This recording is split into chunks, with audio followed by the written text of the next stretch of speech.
पश्चिम Bengal BJP में बगावत, पूर्व केंद्रीय मंत्री टीएमसी में जाने को तैयार। ममता के मंच पर दिखाई दिए बीजेपी के दिग्गज नेता, मोदी और शाह के करीबी पाला बदलने को तैयार। बंगाल बीजेपी की अंदरूनी लड़ाई भी खुलकर सामने आई। इस समय दिल्ली चुनाव का शोर देश में मचा हुआ है। दिल्ली तो बीजेपी के हाथ से एक बार फिर से आते नहीं दिख रही है। दिल्ली के अलावा एक और राज्य है जहां 1 साल बाद ही चुनाव होना है और बीजेपी की हालत वहां खस्ता दिखाई दे रही है। भारत की राजनीति में सांसदों की संख्या के हिसाब से तीसरे नंबर के राज्य पश्चिम बंगाल में भी इस समय चुनाव की तैयारियां शुरू हो गई हैं और चुनाव से पहले राज्य में बीजेपी को झटके लगने लगे हैं। बीजेपी के दिग्गज नेता और मोदी सरकार के पूर्व मंत्री अब ममता बनर्जी की पार्टी यानी टीएमसी में जाने की तैयारी कर रहे हैं। ममता की चाय पार्टी में उनको देखकर टीएमसी के नेता भी चौंक गए। इसके बाद ये भी कहा जा रहा है कि बीजेपी के कई दिग्गज नेता बंगाल में टीएमसी में जाने को तैयार हैं। तो अब किस नेता ने दिया बीजेपी को झटका और बंगाल में चुनाव से पहले ही कैसे कमजोर पड़ती दिख रही है बीजेपी? आज की स्पेशल रिपोर्ट में हम इसी सवाल पर करेंगे चर्चा, तो वीडियो को आखिर तक जरूर देखें।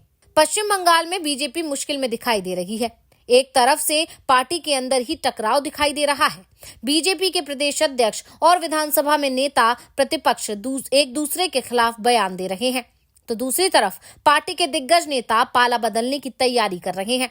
बीजेपी को बड़े झटके के संकेत मिलने लगे हैं। पश्चिम बंगाल सरकार की ओर से अलीपुरद्वार में नेताजी सुभाष चंद्र बोस की जयंती मनाई गई।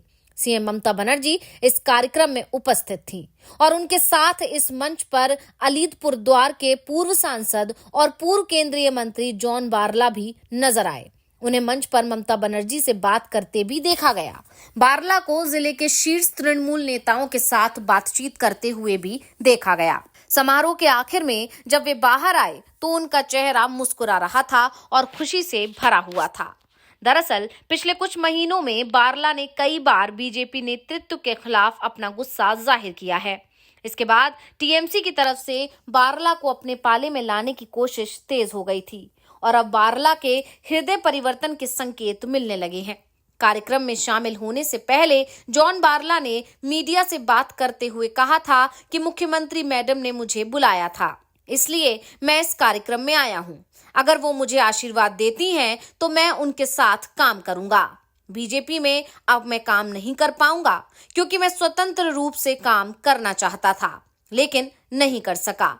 बारला ने तृणमूल में शामिल होने के सवाल पर कहा कि ये भविष्य बताएगा।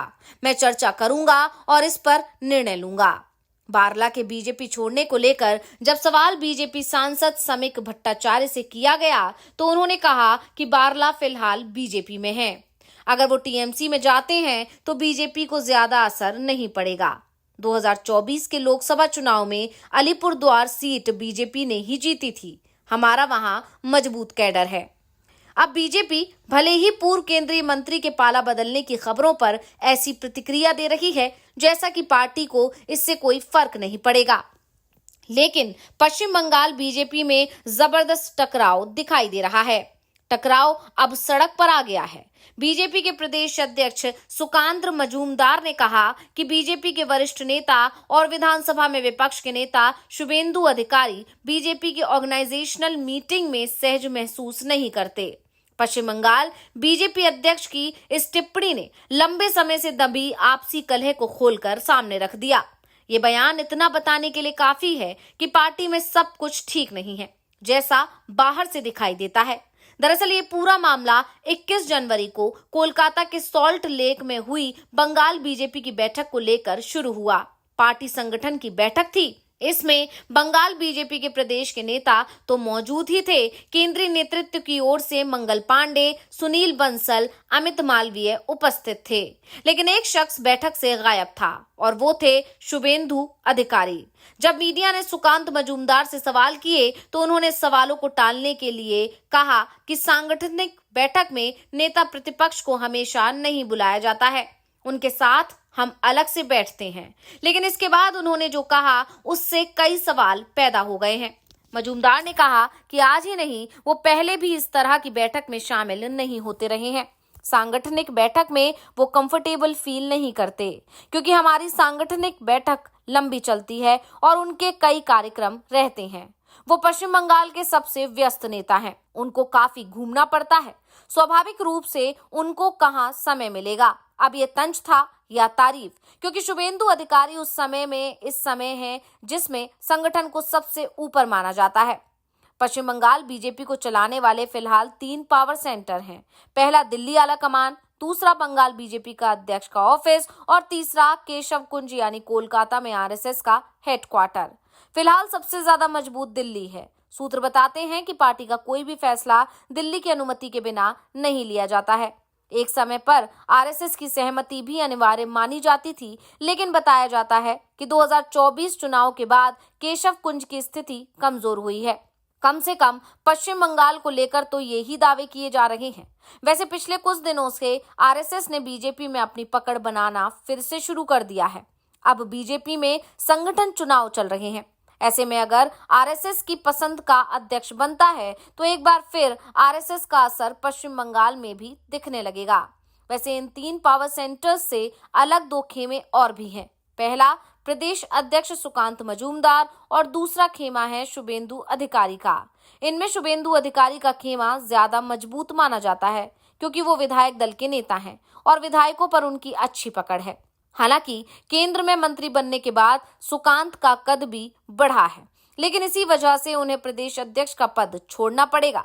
बंगाल में कुछ दिनों में नया प्रदेश अध्यक्ष चुना जाएगा। बीजेपी के राष्ट्रीय महासचिव बीएल संतोष फिलहाल बंगाल में हैं और अगले प्रदेश अध्यक्ष को लेकर चर्चाओं का दौर चल रहा है। दूसरी तरफ शुभेंदु अधिकारी का खेमा है। शुभेंदु ने नंदीग्राम विधानसभा से ममता के खिलाफ चुनाव लड़ा और उन्हें हरा दिया।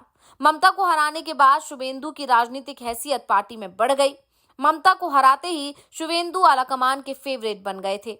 उनको बीजेपी ने विधानसभा में नेता प्रतिपक्ष के पद से नवाजा। शुभेंदु के बारे में कहा जाता है कि उनकी नजर मुख्यमंत्री की कुर्सी पर है।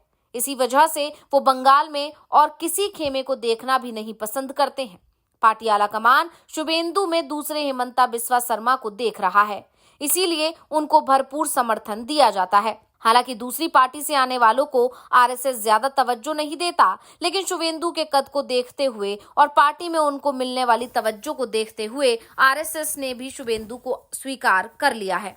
लेकिन अब जिस तरह से सुकांत मजूमदार का बयान सामने आया है, उसके बाद ये सवाल तो उठने ही लगे हैं कि शुभेंदु के लिए बीजेपी के अंदर की राह आसान नहीं है। साथ ही जिस तरह से बंगाल बीजेपी में गुटबाजी बढ़ती दिख रही है, उसके बाद तो बीजेपी का चुनाव जीतना ही मुश्किल दिख रहा है और सीएम पद तो दूर की बात है। तो ये रिपोर्ट आपको कैसी लगी, हमें कमेंट करके अपनी राय जरूर दीजिएगा। इसी के साथ वीडियो को लाइक करें, वीडियो को शेयर करें और चैनल को सब्सक्राइब करना ना भूलें।